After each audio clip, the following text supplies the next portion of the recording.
श्री सीताराम शिखावस्थी के चैनल में आप सभी का स्वागत है। मैं हूं शिखावस्थी। आज का मेरा वीडियो राखी पर्व से संबंधित है। आज इस वीडियो में हम राखी खरीदने से लेकर राखी बांधने तक के सभी नियमों के विषय में जानेंगे और सारे नियम शास्त्रार्थ हैं। तो वीडियो को पूरा देखिएगा। अच्छा लगे तो लाइक कमेंट शेयर कीजिए। चैनल पर यदि पहली बार आए हैं तो चैनल को सब्सक्राइब कीजिए। देखिए, राखी का पर्व प्रत्येक वर्ष सावन मास की पूर्णिमा तिथि को मनाया जाता है और यह पर्व भाई बहन के अटूट प्रेम का पर्व है। इस पर्व में बहन अपने भाई की कलाई पर एक रक्षा सूत्र बांधती है, उसकी सलामती, उसकी दीर्घ आयु, उसके उत्तम स्वास्थ्य की कामना करके। और जो भाई है वो अपनी बहन को वचन देता है कि इस रक्षा सूत्र के बदले वह अपनी बहन की सदैव रक्षा करेगा, सदैव उसके साथ खड़ा रहेगा। तो यह जो राखी का पर्व है, तो इसमें रक्षा सूत्र सबसे महत्वपूर्ण माना गया है, जिसे हम राखी कहते हैं। तो इस राखी को खरीदते समय आपको कौन सी विशेष बातों का ध्यान रखना है, पहले आप वह जान लेते हैं। तो देखिए, राखी आप जब भी खरीदें तो उसके रंग पर विशेष ध्यान रखें। काले या नीले रंग की राखी नहीं लेनी चाहिए। लाल, पीले या आप नारंगी इत्यादि कलर की राखी ले सकते हैं, क्योंकि यही रंग हमारे शास्त्रों में शुभ बताए गए हैं। और इसके बाद जैसे राखी पर जो शुभ चिन्ह बने होते हैं, जैसे ओम, स्वास्तिक या श्री, इन शुभ चिन्हों की राखी लेनी चाहिए। राखी पर देवी देवताओं का चित्र नहीं होना चाहिए। इस बात का आप विशेष ध्यान रखें कि देवी देवता वाले चित्र की हमें राखी नहीं लेनी है। आप शुभ चिन्हों वाली राखी ले सकते हैं। और इसके साथ ही जैसे बच्चों की राखी आती है तो उनमें कार्टून जैसे बने होते हैं, तो उन कार्टून वाली राखी भी नहीं लेनी चाहिए, क्योंकि देखिए, कार्टून के लिए और भी बहुत चीजें हैं, आप उनको ले सकते हैं, आप गिफ्ट कर सकते हैं बच्चों को। लेकिन जो हम रक्षा सूत्र बांधते हैं तो उनमें कार्टून नहीं होने चाहिए। आप शुभ चिन्हों वाली राखी ही अपने बच्चों को या बड़ों को बांधिए। और उसके बाद देखिए, रक्षा सूत्र जो होता है वो अटूट होना चाहिए। कभी कभी क्या होता है कि जब हम राखी लेते हैं तो उस राखी में बीच में कोई भी चिन्ह होता है या कोई भी डिजाइन, फूल इत्यादि बना होता है और इधर उधर दोनों तरफ वह धागे से बंधी होती है।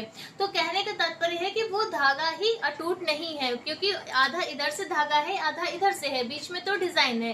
तो इस बात का भी आपको ध्यान रखना है कि धागा पूरा होना चाहिए, मजबूत होना चाहिए। रेशम या मौली से बनी हुई राखी ही लेनी चाहिए। और किसी, जैसे कि कभी कभी क्या होता है, ऊन की राखी भी मिलती है। तो इन सब बातों का आपको विशेष ध्यान रखना है जब आप अपने भाई के लिए राखी खरीदेंगे। तो यह तो हो गई राखी खरीदने की बातें। अब हम जान लेते हैं कि रक्षाबंधन पर जब आप अपने भाई को राखी बांधेंगे तो उसके पहले आपको तैयारी करनी होती है, अपनी राखी की थाली तैयार करनी होती है। तो वह थाली आपको किस प्रकार से तैयार करनी है वह भी जान लीजिए। तो देखिए, जब आप राखी की थाली तैयार करेंगे तो आप कोई भी साफ स्वच्छ थाली ले लें। आप स्टील की, पीतल, तांबे की, कोई भी धातु की आप ले सकते हैं और उसे थोड़ा बहुत आप उसे सुसज्जित कर लीजिए, सजा लीजिए। और उसके बाद उस थाली में थोड़ा सा गंगा जल का छिड़काव कीजिए, क्योंकि इतना पवित्र और पावन जो पर्व है तो उसमें पवित्रता का हमें ध्यान रखना चाहिए। गंगा जल का छिड़काव करने के बाद सबसे पहले आप थाली पर स्वास्तिक का चिन्ह बनाएं। हम कोई भी शुभ कार्य करते हैं तो उसमें सबसे पहले गणेश भगवान का ही स्मरण करते हैं और गणेश भगवान का ही शुभ चिन्ह माना जाता है स्वास्तिक। तो आप स्वास्तिक बनाने के बाद फिर उसमें और सामग्री हम रखेंगे। तो स्वास्तिक बनाते हैं और फिर आप उसमें थोड़ा जल का एक कोई पात्र रखें और उसमें दूब डाल के रखें। दूब का क्या कार्य आपको होगा उसको आगे हम जानेंगे। जल रखिए और आप रोचना बनाइए, जिससे हम अपने भाई को टीका करते हैं, उसे रोचना कहते हैं या रोली कहते हैं। तो वो हल्दी और उसमें चूना थोड़ा सा मिलाकर जब बनाया जाता है वही अपने भाई को लगाना चाहिए, क्योंकि हल्दी शुभ मानी जाती है। तो आप रोचना बनाइए। अक्षत रखिए। अक्षत भी टूटे हुए चावल नहीं होने चाहिए, अखंडित चावल ही रखने चाहिए। अक्षत रखिए और आप जो भी राखी अपने भाई के लिए लाए हैं वह राखी रखिए। और उसके साथ में जो रेशम की आती है राखी वह रख लीजिए और मौली भी आप अपनी पूजा की थाली में रख लीजिए। और उसके बाद आप भाइयों को मुंह मीठा करने के लिए जो भी मिठाई लाए हो तो आप वो रखिए, लेकिन आपको दही बतासे या दही गुड़ या दही पेड़ा या आपको जरूर रखना है। जब आप अपने भाई को मुंह मीठा करेंगे तो आप इसी से करेंगे। उसके बाद आप किसी भी प्रकार की कोई मिठाई आप अपने भाई को खिला सकते हैं, दे सकते हैं, लेकिन राखी बांधने के बाद आपको दही से ही अपने भाई का मुंह मीठा करना है। तो दही और मिठाई आप रख लीजिए। और इसके बाद कहीं कहीं पर परंपरा होती है कि अपने भाई के हाथ में नारियल रखकर उसके बाद फिर हम टीका और राखी लगाते हैं। तो यदि जैसे हमारे यहाँ ये परंपरा नहीं है, हम लोग नारियल नहीं हाथ में रखते हैं। यदि आपके यहाँ पर है तो आप नारियल में मौली लपेट कर तब आप अपने भाई के हाथ में उस नारियल को देंगे। इस बात का आपको ध्यान रखना है। तो यह और राखी रख लीजिए। तो यह तो वस्तुएं हो गई जो आपको पूजा की थाली में रखनी है। अब हमें राखी किस प्रकार से बांधनी है वह जान लीजिए। देखिए, रक्षाबंधन वाले दिन सुबह सवेरे जब आपकी पूजा की थाली तैयार हो जाएगी, उसके बाद सबसे पहले आपको राखी अपने जो आपके घर पे मंदिर है वहां आप लेकर जाएं उस थाली को। और सबसे पहले आपको गणेश भगवान को राखी बांधनी है। गणेश भगवान को टीका कीजिए, राखी बांधिए, उनका मुंह मीठा कीजिए। फिर आपके घर पे जो भी ठाकुर जी विराजमान हो, लड्डू गोपाल हो, श्री कृष्ण जी हो, राम जी हो, नारायण भगवान हो, जो भी श्री विग्रह हो आपके घर पे, उन सभी को आपको राखी बांधनी है, सबको टीका करना है, सबका मुंह मीठा करना है। और उसके बाद फिर वह प्रसाद स्वरूप जो होगा, जो राखियां हैं, मिठाई है, टीका है, तब आप अपने भाई को बांधेंगे। भाई को जब आप राखी बांधने चलेंगे तो अपने देखिए, राखी आपको जमीन पर ही बैठकर बांधनी है। ठीक है, आप चटाई पर दरी कालीन बिछा लें या पाटा कुर्सी रख लें, चौकी इत्यादि, लेकिन जमीन पर बैठकर ही प्रयास कीजिएगा कि राखी हम बांधें। कुर्सी सोफे पे हमें राखी नहीं बांधनी चाहिए। तो इन बातों का भी आपको ध्यान रखना है। आप कोई भी रख ले, चौकी इत्यादि, और ध्यान रखिएगा कि जो भाई का मुख है वो पूर्व या उत्तर दिशा की तरफ होना चाहिए।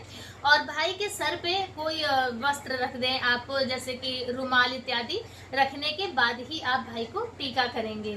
तो जब भाई आपका बैठ जाएगा, आप बैठ जाएंगे, आप भी अपने सर पे पल्लू जरूर रखें जब आप राखी बांधें। तो सबसे पहले हम भाई को टीका करते हैं। टीका लगाने के बाद फिर हम रक्षा सूत्र बांधते हैं, जिसे राखी कहते हैं। तो जब आप राखी बांधेंगे तो भाइयों की राखी दाहिने हाथ में बांधते हैं, और बहन हो या भाभी हो उनके बाएं हाथ में राखी बांधनी चाहिए। राखी बांधते समय आपको यह मंत्र बोलना है। मंत्र है, एन बद्धो बलि राजा दानवेंद्रो महाबला तेन त्वामि प्रतिबदनामि रक्षमेचल माचल माचल। ठीक है, इस मंत्र को बोलते हुए आपको अपने भाई के कलाई पर राखी बांधनी है। राखी बांधने के बाद फिर आप अपने भाई का मुंह मीठा करेंगे और आरती भी करनी है। जैसे आरती जलाने के बाद आरती कीजिए, राखी और बांधने के बाद, टीका करने के बाद फिर आपको आरती करनी है। आरती करेंगे, भाई का मुंह मीठा करेंगे, और फिर भाई आप अपनी बहन के पैर छूकर उनसे आशीर्वाद लेगा। ध्यान रखिएगा, यह बात भाइयों को ध्यान रखनी है कि जब बहन आपको टीका करेगी तो उसी समय आपको उसे दक्षिणा देनी है। भले ही आप 11-21 रुपए दे दें, उसके बाद जो भी आपको उसे उपहार देना हो, जो भी दक्षिणा और बढ़ाकर देनी हो, तो वो आप बाद में दे सकते हैं। लेकिन जब आप उठेंगे पाटे से राखी बंधवाकर, तो उस समय आपको खाली हाथ नहीं अपनी बहन को उठना है। अपनी बहन के हाथ में कुछ ना कुछ दक्षिणा रखने के बाद ही उठना है। इस बात का भी आपको विशेष ध्यान रखना है। और टीका करने में भी कुछ बातों का ध्यान रखना है।